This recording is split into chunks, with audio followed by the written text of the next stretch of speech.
Hello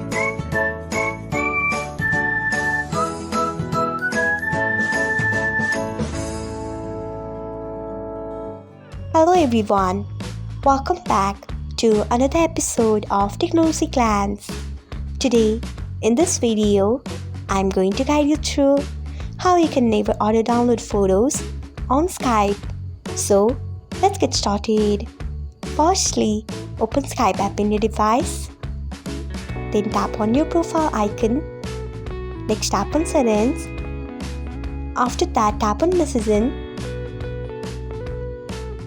Again, tap on auto download photos. Next, you can see the option of never. Tap on it. So, this is how you can never auto download photos on Skype. Thanks for watching.